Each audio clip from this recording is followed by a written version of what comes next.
E aí, pessoal, estrategistas e especuladores do touros, ursos e robôs, sejam muito bem-vindos. O dia de hoje foi um daqueles de tirar o fôlego, né? O mercado olhou para o abismo, mas deu meia volta e subiu com tudo. Vamos entender o que aconteceu? Então vamos direto ao ponto. O que a gente viu hoje foi um verdadeiro cabo de guerra. Primeiro, uma pressão gigantesca e depois uma reviravolta que pegou muita gente de surpresa. Olha só, o dia já começou quente. A tensão geopolítica estava nas alturas e isso jogou o preço do barril de petróleo para cima. E não foi pouco, não. Passou daquela barreira psicológica dos US$ 100. Aí é que fica a pergunta, né? A pergunta de US$ 1 milhão, literalmente. Se o petróleo está nas nuvens, o que é que fez os mercados, no fim das contas, fecharem em alta? Qual foi o gatilho para esse otimismo todo? Certo, vamos mergulhar nisso. Para entender o dia, a gente precisa olhar para o epicentro da tensão, o conflito cada vez mais quente entre os Estados Unidos e o Irã. A coisa estava séria. O mercado estava com os nervos à flor da pele. Pensa bem, ameaças de ataques militares à ilha de Karg, que é tipo o coração do petróleo iraniano. O Estreito de Hormuz, por onde passa 1/5 de todo o petróleo do mundo, praticamente parado, não é à toa que os preços do Brent e do WTI dispararam, chegando aos maiores níveis desde 2022. Uma alta de 40% só no último mês é muita coisa. Mas aí veio o ponto de virada. O alívio. Veio na forma de uma declaração, uma fala que mudou tudo. Scott Bessent, o secretário do Tesouro americano, disse à CNBC, e olha a frase: os navios iranianos já estão saindo, e nós permitimos que isso acontecesse. Basicamente, um sinal verde que o mercado estava desesperado para ver.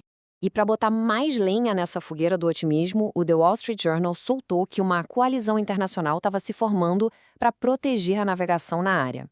Ou seja, a declaração não era só palavra, tinha uma ação por trás. Era a combinação perfeita para acalmar os ânimos. E qual foi o resultado disso tudo? Uma reação em cadeia. O alívio na tensão fez o petróleo recuar e isso foi o estopim para um rally global.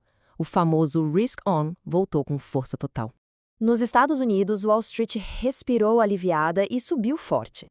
Foi um basta para 3 semanas seguidas de queda. O Dow Jones subiu 0,83%, o S&P 500 mais de 1%, e o Nasdaq, cheio de empresas de tecnologia, liderou a festa com alta de 1,22%. Um sinal claro de que o apetite por risco tinha voltado à mesa. E a onda de otimismo atravessou o Atlântico, claro. Na Europa, a história se repetiu. O estoque 600 subiu, o FTSE em Londres também, o DAX alemão com uma alta de 1% e o CAC na França acompanhou o movimento. Todo mundo no verde, seguindo o bom humor global. Então, para resumir essa primeira parte, o dia foi um contraste total.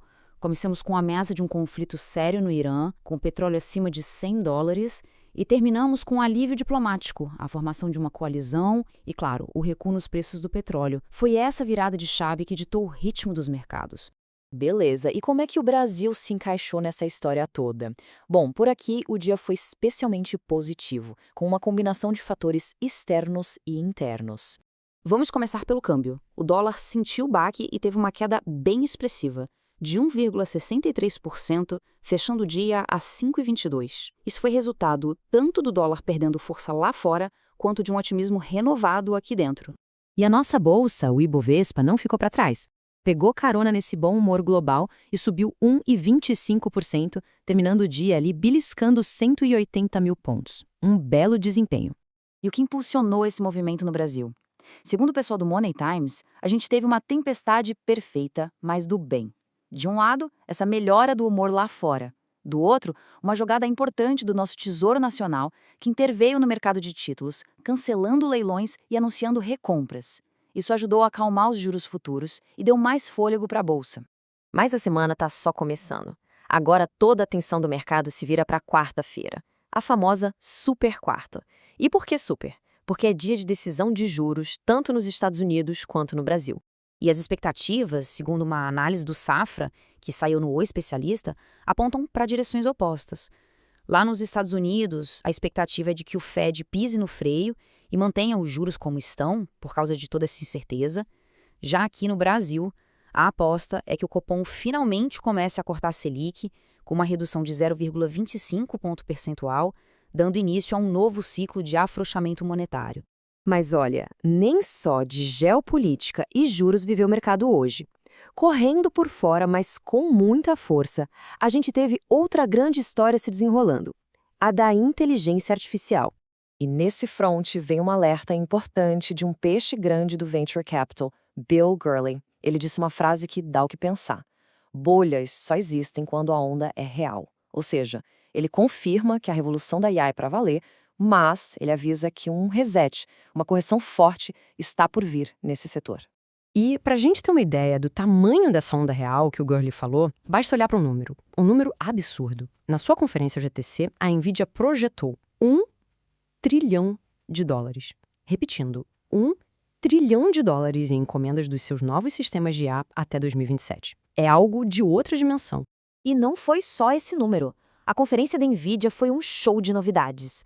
Eles anunciaram o chip Vera Rubin 10 vezes mais eficiente, apresentaram um supercomputador para data centers em órbita e o foco total na chamada IA agêntica, que são sistemas que executam tarefas sozinhos. O resultado? As ações da NVIDIA, claro, subiram mais de 1% no dia. O que nos leva à grande questão que fica no ar para o restante da semana. Esse otimismo todo que a gente viu hoje, foi só um respiro, um alívio pontual por causa da questão do Irã? Ou essa força compradora tem fôlego para aguentar o tranco das decisões dos bancos centrais que continuam de olho na inflação? É isso, pessoal. Essa foi a nossa análise do fechamento de hoje. Se o conteúdo ajudou a clarear as ideias, não se esqueça de se inscrever aqui no canal Touros, Ursos e Robôs, deixa aquele like para fortalecer o nosso trabalho e, claro, comente aí embaixo o que achou do dia. A gente se vê no próximo.